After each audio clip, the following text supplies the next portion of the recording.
Flow, the psychology of optimal experience. For decades, psychology basically just focused heavily on what goes wrong with the human mind. But Csikszentmihalyi, he spent his career asking a very different, much more exciting question. What does it look like when the mind operates at its absolute best? In this groundbreaking research, he outlines a framework that literally transforms how we understand joy, creativity, and total involvement with life. Think about it for a second. If we have more luxuries than a Roman emperor, why aren't we happier? I mean, we wield stupendous scientific knowledge and modern comforts that the ancient Greeks couldn't have even imagined for their gods. Yet despite our incredibly long lives, people constantly report feeling like their years are just wasted, bogged down by this persistent, everyday sense of anxiety and boredom. So why does this profound sense of malaise sour even our most precious moments? Let's start breaking this down in Section 1, the paradox of progress. To really wrap our heads around this paradox, we have to look back over 2,300 years ago. That's when Aristotle concluded that humans seek happiness above absolutely everything else. We want health, beauty, money, power, but really only because we believe those things will ultimately bring us joy. Yet, despite centuries of human advancement, look at the stark contrast of our progress. There were very few bathrooms in the magnificent palace of the Sun King. Chairs were a rare luxury even in the richest medieval houses, and no Roman emperor, no matter how powerful, could just flip on a TV set when he was feeling bored. Today, even the least affluent among us are surrounded by material luxuries that previous generations couldn't even dream of. But here's the catch. This abundance hasn't actually cured our discontent. The environment around us has improved astronomically, sure, but our internal experience often remains chaotic and totally unfulfilled. Which brings us to Section 2, the pursuit trap. The fundamental issue here isn't that humanity is somehow just destined to be miserable. It's that we are seeking happiness in entirely the wrong places.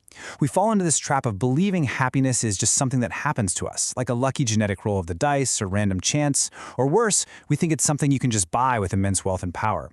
But listen to this profound realization from J.S. Mill.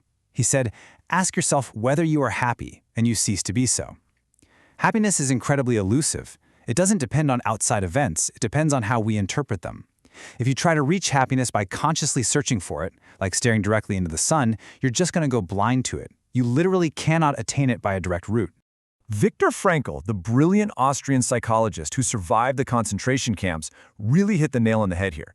He wrote that happiness cannot be pursued, it must ensue as the unintended side effect of one's personal dedication to a course greater than oneself. So if we can't buy it, and we can't aim directly at it without missing the target entirely, what exactly is the solution? How do we actually find it? That's exactly what we're going to cover in Section 3. What is optimal experience? The answer lies in what Csikszentmihalyi calls optimal experience. Now, we've all had these rare, incredible moments in our lives where instead of feeling like we're just being tossed around by external forces, we actually feel totally in control of our actions. We feel like the masters of our own fate. This isn't just a fleeting good mood, it's a deep, exhilarating sense of enjoyment. The secret to mastering our fate lies in a state called flow.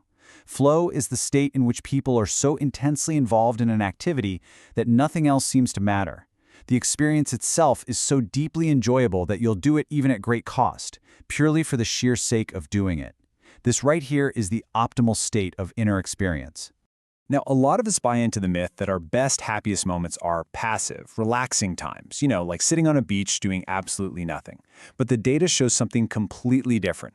Happiness is a condition that must be prepared for, cultivated, and defended privately by each person. The very best moments usually occur when a person's body or mind is stretched to its absolute limits in a voluntary effort to accomplish something difficult and worthwhile. We literally have to make it happen. Let's look at some visceral, real-world examples to make this concrete. It's the sailor holding a tight course, feeling the wind whip through her hair as the boat lunges through the waves, where the sails, the wind, and the sea hum in perfect harmony. It's the painter who feels a magnetic tension as a living form takes shape on the canvas. Or honestly, it's just a child, placing with trembling fingers the very last block on the tallest tower she has ever built. These moments are challenging, for sure. They require immense psychic energy, but they result in true optimal experience. Let's look at the hard data behind this in Section 4, the science of subjectivity. At this point, you might be thinking, okay, this sounds like a cool philosophical theory, but how do we know it's actually real? Well, Csikszentmihalyi didn't just guess at this. This isn't your standard self-help recipe book. He spent a quarter of a century rigorously investigating this elusive phenomenon, taking it from abstract philosophy into hard, measurable psychological science, using something called the experience sampling method. His research team actually gave subjects electronic pagers to wear for a week. About 8 times a day at completely random intervals, the pager would go off. The subjects then had to immediately stop and write down exactly how they felt and what they were thinking about in that exact moment. It essentially created a running, real-time film clip of a person's life, totally bypassing the usual distortions of human memory. And what is truly staggering here is the sheer scale of this data. To put it into perspective, we are talking about over 100,000 of these specific, real-time cross-sections of human experience. This wasn't just some tiny study on a single college campus. This research spread worldwide. Data was gathered in Canada, Germany, Italy, Japan, Australia, and beyond, resulting in this massive, mathematically robust database of human happiness. So what did this mountain of data reveal? The incredible universality of flow. The flow experience wasn't just some quirk of affluent, industrialized elites. No way. It was described in essentially the exact same words by old women in Korea, teenagers in Tokyo, Navajo shepherds, farmers in the Italian Alps, and workers on assembly lines in Chicago. Regardless of culture, gender, or age, human beings enter this optimal state of consciousness in the exact same way. Let's bring this all together in Section 5, Order Out of Chaos. Look, we have to face a pretty hard existential truth. The universe was not designed with the comfort of human beings in mind. It is immeasurably huge, often hostile, and entirely indifferent to our needs. Frustration is deeply woven into the very fabric of life. When people try to deal with this chaos without a framework, they usually default to seeking pleasures that are biologically programmed into our genes or pushed by society, things like wealth, power, and sex. We try to use these things as shields, but let's be real, these are temporary fixes. As soon as one desire is met, we immediately start wishing for more. The true solution isn't accumulating more societal markers of success. The true solution is achieving direct control over our conscious experience, moment by moment. So here is the absolutely crucial takeaway. We must control our inner experience to determine the quality of our life. When we consciously invest our psychic energy, our focused attention, into realistic goals, and when we ensure our skills perfectly match the opportunities for action, we create profound order in our awareness. We literally cheat the chaos of the universe.